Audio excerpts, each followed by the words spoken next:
Within 90 seconds of you passing through the aircraft door, the crew has made 3 silent judgments about you. Not about your ticket class, not about your loyalty status, not about where you are going. 3 specific behavioral reads that will determine the quality of service you receive, the level of attention you get during turbulence, and whether you will be remembered warmly or avoided for the next 6 hours. And the scariest part of all of this is that approximately 4 million Americans over the age of 65 board commercial flights every single month without realizing that this silent evaluation process is taking place. And many of the traits that made them smart, savvy travelers 20 years ago are now working against them without anyone ever telling them so until now, because here at Airport Wisdom, we are revealing 8 secrets about flights, and confession number 5 is the one that nearly nobody over 60 gets right, while confession number 1 is the single highest return action that any senior traveler can take on any flight anywhere in the world. Confession number 8 involves the call button, and the truth about this button will change the way you fly once you learn it. The call button is the single fastest way to quietly reduce the quality of your service on any flight because it was specifically designed for 3 scenarios: something you genuinely cannot obtain yourself, a spill that requires crew attention, or a safety issue. And each time it is used to ask for water, a napkin, landing time information, or any other thing that a normal crew pass would handle. The number of the seat that pushed it makes it onto the crew's mental prioritization list, not out of hostility, not out of malice, but simply because it takes up valuable cognitive bandwidth, and the passengers who use it on non-urgent tasks end up receiving proportionately less of the remaining bandwidth for everything else.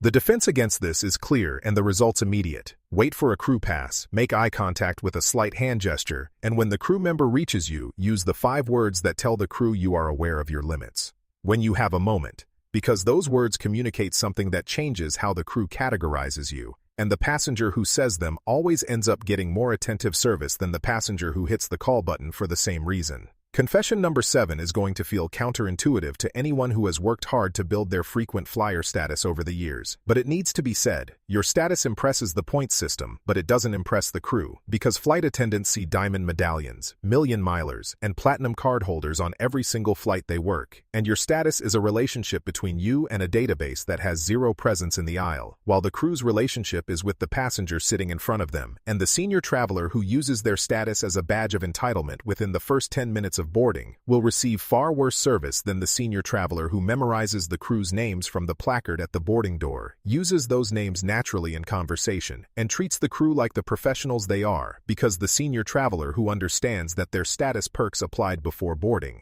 the upgrade, the priority boarding, the preferred seating, can leave their status card at home in the aisle and earn extra snacks, advance warning of delays, and the kind of attention that no status tier can buy and no complaints can manufacture. Confession number 6 involves a behavior that experienced travelers tend to engage in automatically because it is their experience working against them. The belief that having flown the same airline multiple times means that the safety demonstration contains nothing new for them, when the reality is that each aircraft type is different, with its own set of exit locations, oxygen mask deployment instructions, life vest storage locations, and unique emergency procedures that do not apply to the previous aircraft type, regardless of how many years you've flown on that one. The safety demonstration is not a formality. It is a briefing on the equipment of the aircraft you are flying today, and the 20 seconds it takes to look up, find your 2 nearest exits including the one behind you, and count the number of rows between your position and that exit are the 20 seconds that have made the difference between a passenger who responds calmly and one who needs to be shown where the door is in cases of turbulence or emergencies. One quick look, 2 exits found, count the rows, and check your seat pocket for vest and oxygen mask location. Assume nothing transfers from the previous aircraft. It takes 20 seconds. Confession number 5 is the boarding clock, and most travelers have no idea it exists. The moment the jet bridge door opens, the crew is operating on a 25-minute window, and each passenger who boards with their boarding pass already visible, their seat number memorized, their bag in the overhead bin in under 10 seconds, and their body seated without stopping in the aisle is making bank on crew time they cannot recover elsewhere, while each passenger who stops mid-aisle to reorganize their carry-on searches for their row number while blocking the aisle, or boards without their boarding pass visible wastes cabin time that adds up into delays, crew fatigue, and the precise mental categorization of the passengers who understand the process and the ones who do not. Your defense starts at the gate, boarding pass open by the time you reach the jet bridge door, seat number memorized, bag lifted into the overhead bin in under 10 seconds, and if the overhead above your seat is full, look into the eyes of the crew member and say the 7-word phrase that lets them know you are a smart traveler. Would you mind gate checking this for me? Because that phrase ensures that your bag will be ready for you at the arrival gate in 10 seconds, and it tells the crew everything they need to know about you. Confession number 4 is the overhead bin truth that senior travelers need to hear most urgently, and it requires immediate action before their next flight. Your carry-on may end up being 3 rows away from your seat, which is standard and expected, and if turbulence triggers the seatbelt sign mid-flight, the bin stays closed, crew included, federal protocol, no exceptions, and the only bag guaranteed to be within arm's reach for the duration of the flight is the personal item stored under your seat. For travelers over 60, this is not a small logistical detail. It is a safety consideration because the passenger at 35,000 feet over the Rocky Mountains whose heart medication is in a roller bag 3 rows back when the seatbelt sign lights up and turbulence locks the crew in their jump seats is in a situation that the crew cannot resolve and protocol cannot override. Everything important, medication, reading glasses, hearing aid batteries, travel documents, phone charger, belongs in the personal item prior to boarding, while the carry-on bag should be treated as checked luggage in the cabin, accessible at origin and destination, but nowhere reliably in between. Confession number 3 reveals a system that most senior travelers are unaware of and a 5-minute phone call 48 hours before departure can activate. The airline special assistance infrastructure that arranges wheelchair service from check-in to the aircraft door, allows CPAP machines and portable medical devices to bypass carry-on restrictions, assigns bulkhead seats near oxygen outlets, and guarantees that every accommodation need the passenger has is taken care of and prepared ahead of time rather than surfacing at the gate where the crew has to radio the captain and contact ground operations on the spot, potentially causing delays and disruption of the departure.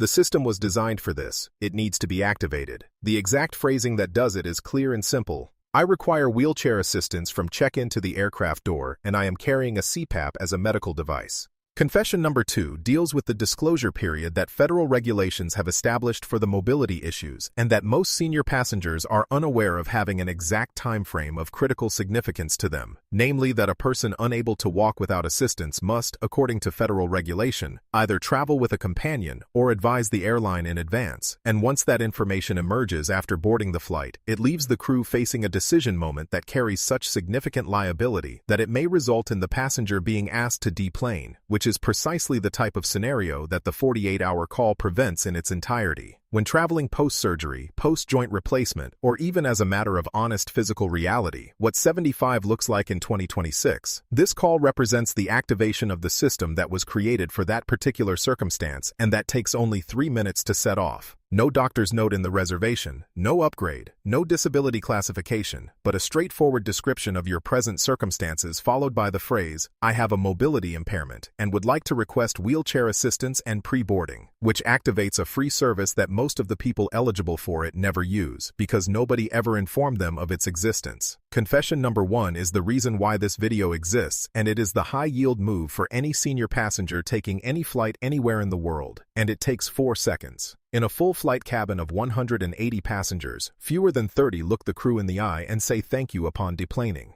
6 hours of smiles, 200 drinks poured, answering 40 identical questions, surviving 2 turbulence episodes in the jump seats, trying to maintain calm amid the same jolts that frightened the passengers, and most of the passengers exiting the aircraft as if the galley were a mere passageway and the crew mere pieces of furniture. Those passengers that stop momentarily to establish eye contact with the crew and say, "Thank you, I really appreciated all you did for me today," and include the crew member's name if they heard it at boarding. These are the passengers that get remembered on connecting flights, on return flights, on any other flight in which the crew member serves, and recognition that cannot be bought with any loyalty program translates into the type of goodwill that motivates the crew member to put a senior traveler in the first empty row of business class on a full economy flight out of gratitude for a human encounter that left an impression. 4 seconds at the jet bridge exit door, eye contact, and mean it. This is the confession that makes all the difference. The crew does not expect perfect passengers. What they expect is passengers who know the reality of the job and who know how to play along, when to hold back, when to ask, when to prepare, and when to just say thank you. And for senior travelers in our Airport Wisdom community, the knowledge of how this game is played is priceless, worth more than any loyalty program tier, any upgrade purchase, or any loyalty point balance you have ever earned, because it is an inside tip that the airline system was never designed to reveal, but that we believe it is our mission to share with every veteran traveler in this community before their next boarding call. Let us know in the comment section which of these 8 confessions took you by surprise, or describe a flight experience where the crew's perspective made all the difference, because these are the types of stories this community is based on. Subscribe and hit the notification button, because Airport Wisdom puts out insider tips for senior travelers every single week. See you in the next video.